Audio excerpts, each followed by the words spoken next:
A heavy stillness hangs in the air before anything moves. It is late afternoon, the kind of hour where light turns soft but shadows sharpen.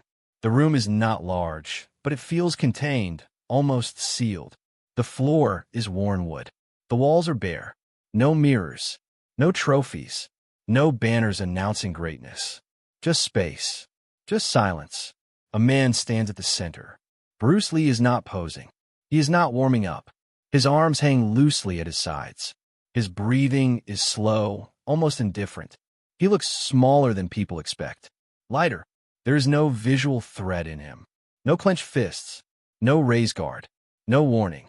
Across from him stands another man, broader, heavier, carried by confidence that has never been punished. His shoulders are set. His jaw tight. He has been told his entire life that strength announces itself. That dominance begins with pressure, that the first move decides everything. Others are present, not a crowd, but enough eyes to make the air dense. Students, fighters, observers who sense that something unscripted is about to unfold. No one speaks. Even breath seems loud here. Bruce looks up, and then he does something that feels wrong. He invites the attack, not with arrogance, not with challenge, with calm instruction. Full force, he says. Don't hold back. The words land heavier than a threat. Because what kind of man asks to be hit? The question echoes silently in the room. In fighting, initiative is power. Whoever strikes first claims territory, momentum, narrative. Everyone knows this. Everyone believes this. Bruce Lee appears to surrender that advantage willingly. History does not prepare you for this moment. In that era, combat was still measured by visible dominance. Styles were systems. Strength was mass. Control was rigidity. Victory was something you could point to afterward and say, that is proof. Bruce does not look like proof. He looks like a contradiction. The other man hesitates, just for a fraction of a second. Not out of fear, but confusion. This is not how confrontations begin. This feels like a trap, but no trap is visible. Bruce does not shift his feet, does not raise his hands, does not even narrow his eyes. He simply waits. Silence stretches. The kind of silence that makes people uncomfortable with their own thoughts. Finally, the attacker steps in. The floor creaks softly under his weight. Muscles engage. Breath shortens. The body prepares for impact. The attack is direct, committed, honest. No feint, no restraint. A clean expression of force moving forward with intent. This is what should win. The strike launches. And in that exact instant, something subtle breaks the logic everyone in the room believes in. Bruce does not block. He does not retreat. He does not counter in the way combat films have trained us to expect. Instead, he shifts, not away from the strike, but inside it. A half step, a turn of the torso, a change in angle so small it barely registers to the eye. His body seems to disappear for a moment, not by speed, but by alignment. The punch does not miss. It passes, and in passing, it betrays its owner. The attacker's balance collapses before he understands why. His center of gravity surges forward into emptiness. His breath leaves his body as if pulled out by invisible hands. His legs scramble for ground that no longer supports him. Bruce touches him, not strikes, touches. A guiding contact, a redirection so light it feels almost insulting. But the result is immediate. The attacker stumbles, gasps, drops to one knee. His face shifts from aggression to shock. Not pain, something worse. Disorientation. The sudden loss of authority over his own body. The room exhales all at once. No one speaks. Bruce steps back, creating space again. Calm restored. Arms loose. Breathing unchanged. He looks at the man on the floor, not with triumph, but curiosity, as if asking a question without words. What happened? The attacker tries to stand. His legs respond late. His breath comes in shallow pulls. His eyes search Bruce, not for an opening, but for an explanation. He attacked first, and somehow that became his mistake. This is where the story becomes uncomfortable, because it challenges something deep and instinctive.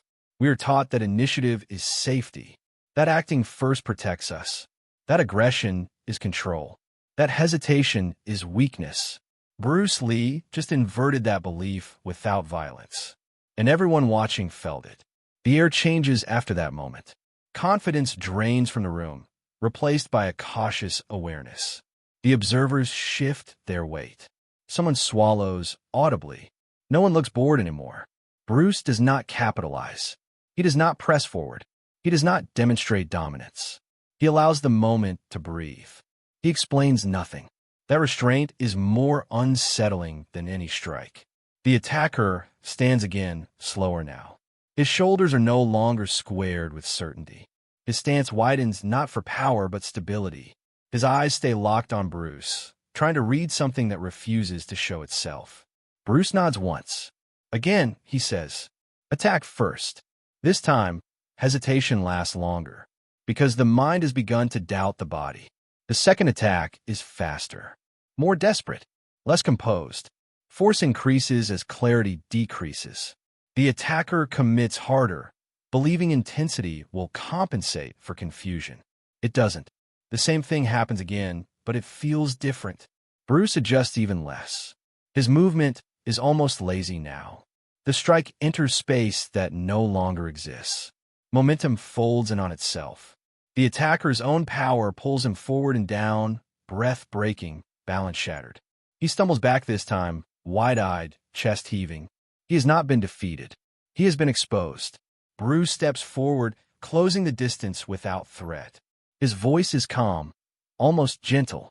"You gave everything away the moment you decided to go first." The sentence lands quietly, but it echoes. Bruce gestures toward the empty space between them. "When you attack," he continues, "you commit to a future. You decide where you will be. I only have to arrive there first." There is no technical explanation, no talk of leverage or angles, just an observation about intention. The room understands before the mind does. Strength, in this moment, was not power applied outward. It was emptiness. The attacker nods slowly, still trying to regain breath. His ego is bruised, but something else has happened. Curiosity has replaced humiliation. Fear has given way to attention. Others step closer now, drawn in despite themselves. Bruce asks for another volunteer. Someone bigger steps forward. He is taller. He carries mass differently. He smiles slightly, confident that size changes equations. Bruce repeats the invitation. "Attack first." The smile fades. This time, the attack comes with caution layered over force. The body wants a strike, but the mind interferes. The result is tension. The movement is strong but delayed. Bruce barely moves. He shifts weight. He rotates his hips. He aligns his structure so the incoming force meets nothing rigid, only redirection. The attacker stumbles sideways, breath knocked loose, arms flailing to recover balance.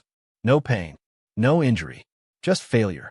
A strange kind of failure that feels personal, even though nothing personal was done. Bruce steps back again. He does not chase. He does not pursue victory. He allows the lesson to stand on its own. This is when the realization begins to spread. Attacking first is not wrong because it is aggressive. It is wrong because it is predictable. The moment you decide to strike, you reveal everything. Your timing, your intention, your destination. Bruce waits for that decision, not to oppose it, but to arrive before it does. This is not speed. It is anticipation without tension, presence without urgency, control without force. The paradox deepens. How can doing less produce more effect? How can restraint generate dominance? The room feels smaller now, as if the walls are listening. Bruce speaks again softly. "When you rush to act, you abandon awareness. You trade perception for intention. And in that trade, you lose options." He demonstrates with a simple motion, stepping forward as if to strike, then stopping halfway. "If I stop here," he says, "I can still choose. If I go all the way, the choice is gone." Silence follows, because everyone in the room recognizes that truth beyond fighting. How many mistakes are born from acting too soon? How often does the first move become the trap? Bruce allows one final attack. This time, the attacker moves with extreme caution, almost fear. The strike is half-formed, uncertain, delayed. Bruce does nothing. He simply stands there. The attack collapses before it reaches him. The attacker lowers his hands, frustrated, confused, breathing hard. Bruce smiles faintly. "Now you're stuck," he says, "because you don't know when to move." That is the real danger. The demonstration ends without applause. There is no clear finish, no victory pose, no declaration. People stand quietly, absorbing something they cannot fully articulate. Bruce bows his head slightly and steps away. The room slowly returns to sound. Chairs scrape. Someone exhales deeply. Conversations begin in low tones, careful, uncertain. The attacker sits down, staring at his hands as if seeing them for the first time. Bruce Lee did not win by attacking. He won by letting others defeat themselves. And the unsettling truth lingers long after the room empties. Because if attacking first can be a mistake, then what else have we misunderstood about strength? What else have we rushed into, believing action was control? Bruce never answered those questions directly. He didn't need to. He simply showed what happens when you let intention reveal itself and choose not to meet it head-on. Some truths do not need confirmation. They only need to be witnessed. And even now, decades later, the world still argues about what that moment really proved. Was it skill? Was it philosophy? Or was it something more uncomfortable? That the urge to strike first is often the very thing that defeats us. And that the calm we mistake for weakness may be the most dangerous position of all.